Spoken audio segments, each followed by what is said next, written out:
Welcome back, Kevin's Mobile Repair. We got us a 2005 Chrysler 300 3.5. We are doing a starter today.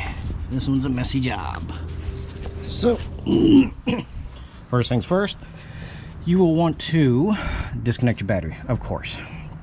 So here's our starter right there underneath the driver's side. So what I do is I lower the rack and pinion down. Got a 15 millimeter bolt and a 19 nut on the back. You can undo both the bolts right there. Lower this down. And in the process, see the shaft right here? The 10 millimeter there, you'll disconnect it from the steering shaft that goes inside the vehicle. And then that way you can lower this whole thing down. I'm sorry, can't see too well. Really tight spot. So back on the back, you got three 15 millimeter nuts. Top one's the biggest bitch to get to. Long extension swivel socket, you can get to it. Two on the side, piece of pie. This radiator hose, not radiator hose, but this heater hose right here is going to be in your way. This, can't see shit. It's 15 millimeter nut right here for this bracket.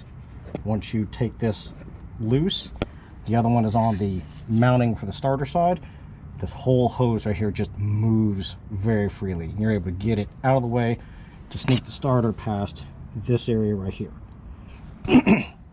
Up at top, you're going to have a 13 millimeter nut and a quick disconnect, which usually comes apart because of the age, where it's at, and all the heat and all that kind of good shit. The plastic fitting on there, I usually just take them off because they're disintegrated already, and crimp crimp the metal tab just a little bit tighter so that way it sits on there real easy. It's just a slip-on type connector, and then you can get back in there with a 1/4 inch 13 millimeter and get the power side nut off. There's two cables on there.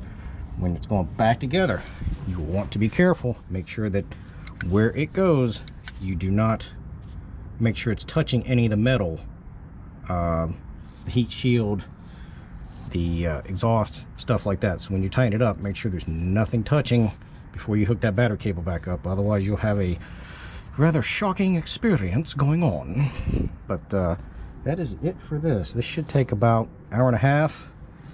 With all this oil here, it's a messy job.